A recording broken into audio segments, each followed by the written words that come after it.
Good morning. SSC CHSL 2018 के सभी candidate का सक्सेस ग्रुप में बहुत बहुत स्वागत है। अभी मैंने एक वीडियो अपलोड किया था जिसमें मैंने डिस्कस किया था कि क्या 2021 में आएंगे रिजल्ट्स।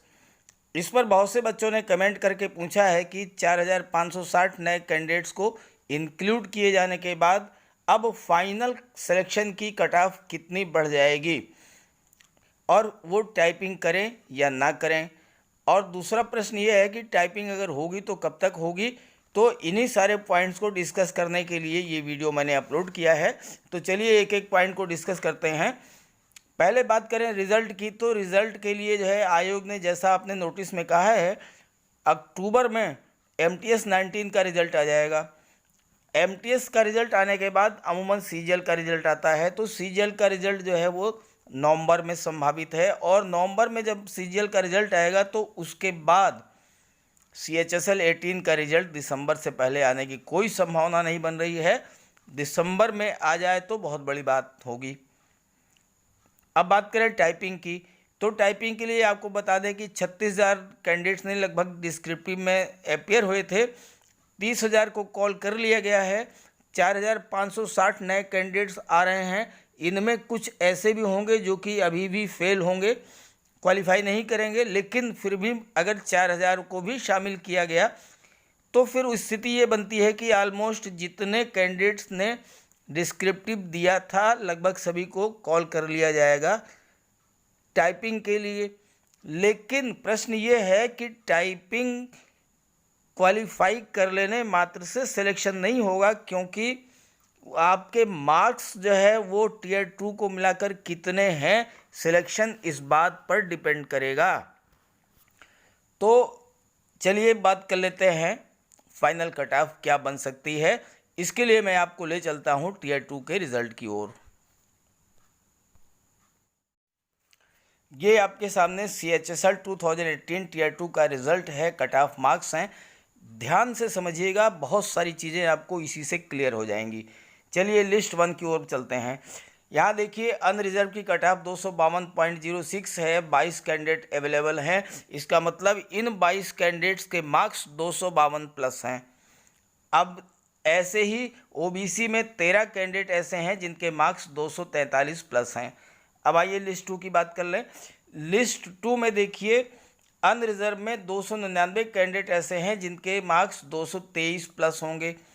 इसका मतलब ये हुआ कि 299 कैंडिडेट ऐसे हैं जिनके मार्क्स 223 और 252 के बीच में हैं।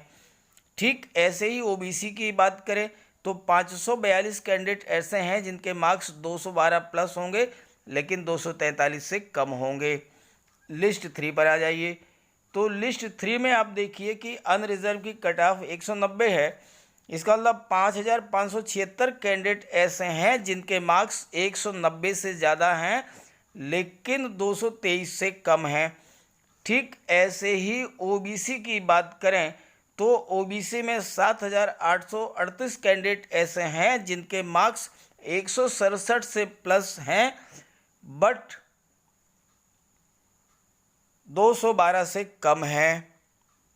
तो अब बात कर लें अगर अनरिजर्व की, तो आप यहीं से देख लीजिए कि अनरिजर्व में 5,576 कैंडिडेट ऐसे हैं जिनके मार्क्स 190 प्लस हैं। वैकेंसीज 3,000 हैं, लगभग 3,013 हैं अनरिजर्व की। तो उस स्थिति में कट ऑफ कहाँ पर स्टैंड करेंगी, आप खुद अंदाज़ा लगा लीजिए कि 190 से कितना प्लस हो सकती है। ज़्यादा जो उलटफेर होगा वो OBC में होगा, चूँकि OBC की 167 है, लेकिन कट ऑफ जो है वहाँ पर 167 से तो कोई मतलब ही नहीं रह जाता है। 167 क्या 180 185 तक का कोई एग्जिस्टेंस नहीं रहेगा फाइनल कट ऑफ में। वजह क्या है, 7,838 कैंडिडेट्स जो हैं इनके मार्क्स जो हैं, इनमें से देखिए नीचे एक लाइन में लिखा हुआ है 6,816 OBC कैंडिडेट्स ने अनरिजर्व में क्वालिफाई किया है। 6,816 कैंडिडेट्स के मार्क्स जो है 190 प्लस हैं, तो फिर 167 से 190 के बीच का तो कोई मतलब ही नहीं बनता है भाई। 6,816 कैंडिडेट OBC के हैं जिनके नंबर 190 से प्लस हैं, और वैकेंसी ओबीसी की कुल 993 है, तो फिर कट ऑफ तो 190 से ऊपर ही जानी है। तो आइए इसी को मैंने एक टेबल फॉर्म में कलेक्ट किया है, उससे आपको समझाता हूँ। अभी आपने जो रिजल्ट देखा CHSL का, उसी से ये डाटा मैंने तैयार किया है। यहाँ आप देखिए, पहले वैकेंसी की बात कर लेते हैं। अनरिजर्व की बात करें तो PASA की 1999 वैकेंसी है, LDC की 990 वैकेंसी हैं और DO की 24 वैकेंसी हैं टोटल। तो इस तरह से कुल 3013 वैकेंसी होती हैं अनरिजर्व की। मार्क्स की रेंज अगर देखें तो 252 प्लस में 22 कैंडिडेट्स हैं, 223 से 252 के बीच में 277 कैंडिडेट्स हैं और 190 से 223 के बीच में 5277 कैंडिडेट्स हैं अनरिजर्व कैटेगरी में। ऐसे ही OBC की बात करें, EWS की बात करें पहले, तो EWS में देख लीजिए PASA की 365 वैकेंसी, LDC की 97 और DO की 7 वैकेंसी हैं, टोटल 469 वैकेंसीज हैं। बात करें अगर मार्क्स की तो 223 प्लस में 155 कैंडिडेट्स हैं, 215 से 223 के बीच में जिनके मार्क्स हैं ऐसे 66 हैं और 190 से 215 के बीच में 3286 कैंडिडेट्स हैं। तो 3286 कैंडिडेट्स ऐसे हैं जिनके मार्क्स 190 प्लस हैं, वैकेंसी तो कुल 469 हैं, तो सिलेक्शन तो 190 के ऊपर ही होगा, इससे नीचे का तो कोई प्रश्न ही नहीं पैदा होता। आइए बात कर लेते हैं OBC की। OBC में भी स्थिति यही बन रही है कि PASA में 630 वैकेंसी, LDC की 349 और DO की 14 वैकेंसीज हैं। मार्क्स की बात करें तो 243 प्लस में 13 कैंडिडेट्स हैं, 212 से 243 के बीच में 542 कैंडिडेट्स हैं, 167 और 212 के बीच में 7838 कैंडिडेट्स हैं। इन 7838 कैंडिडेट्स में 6816 ऐसे हैं जिन्होंने अनरिजर्व को क्वालिफाई किया है। इसका मतलब उनके नंबर 190 से प्लस हैं। अब यहाँ एक चीज़ बहुत ध्यान से समझने की है, गौर करने की बात है, वो ये है कि जब फाइनल सिलेक्शन होता है तो कट ऑफ से ऑलमोस्ट 10-12 नंबर 15 नंबर प्लस होता है। ठीक है, अनरिजर्व की कट ऑफ जो है 190। अब 190 से प्लस कर लीजिए आप 15 नंबर मैक्सिमम प्लस कर लीजिए तो ये बनता है 205।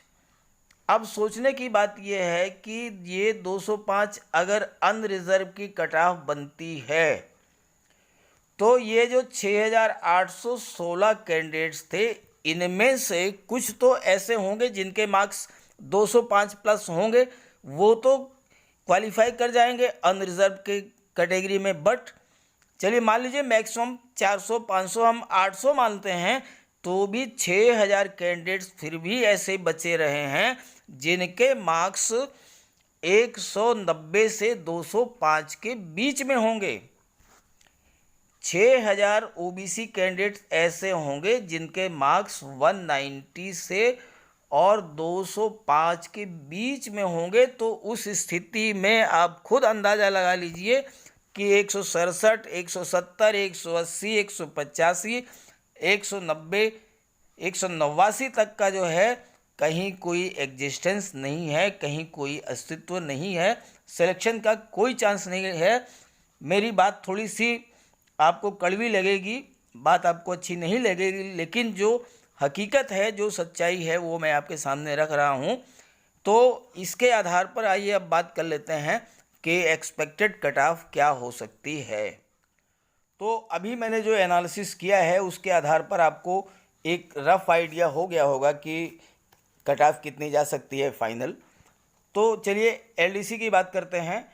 अनरिजर्व की अगर हम बात करें तो ये 204 प्लस माइनस 2, 204 प्लस माइनस 2, ऐसे ही सभी में प्लस माइनस 2 की रेंज आप रखिएगा। OBC की बात करें तो OBC की जो है 200 प्लस माइनस 2। SC कैटेगरी की बात करें तो SC कैटेगरी की कट ऑफ जो है वो LDC के लिए 183 प्लस माइनस 2। और ऐसे ही हम बात करें अगर ST और EWS कैटेगरी की तो एसटी की कैटेगरी की जो कट ऑफ है ये 170 प्लस माइनस 2 और ईडब्ल्यूएस की 196 प्लस माइनस 2 एक्सपेक्टेड है। अब आपको ये लगेगा कि थोड़ा कट ऑफ ज़्यादा है, लेकिन यही हकीकत है, क्योंकि वैकेंसीज जितनी कम हैं कि कट ऑफ बट नेचुरल है कि हाई होनी है। बात करें पीएएसए की, तो पीएएसए की कट ऑफ जो है थोड़ी सी लो रहती है एलडीसी कंपैरिजन में। तो अगर हम बात करें अनरिजर्व की, तो अनरिजर्व की कट ऑफ जो पीएएसए के लिए है वो 198 प्लस माइनस 2। ओबीसी की बात करें तो 195 प्लस माइनस 2। एससी कैटेगरी की अगर हम बात करें तो एससी कैटेगरी की कट ऑफ जो है ये 176 प्लस माइनस 2। और एसटी और ईडब्ल्यूएस की बात करें तो एसटी कैटेगरी की जो कट ऑफ है ये 162 प्लस माइनस 2 और ईडब्ल्यूएस की जो कट ऑफ है ये 193 प्लस माइनस 2 ये एक्सपेक्टेड है। अब आप इसी के आधार पर अपना असेसमेंट कर लें कि आपके मार्क्स कितने बन रहे हैं और उसके हिसाब से आपको टाइपिंग की तैयारी करनी चाहिए, या फिर सीएचएसएल का जो एग्ज़ाम है अक्टूबर में उसमें अपीयर होना चाहिए, या अगर आप सीजीएल की तैयारी कर रहे हो तो सीजीएल टियर 2 में आपको अपीयर होना है। ये आप इसी के अकॉर्डिंगली जो है खुद डिसाइड कर सकते हैं कि आपको क्या करना है। तो आई होप ये वीडियो आपको पसंद आएगा। वीडियो अच्छा लगे तो लाइक करके और इसे ज़्यादा से ज़्यादा शेयर ज़रूर कर दीजिएगा। Okay, thank you.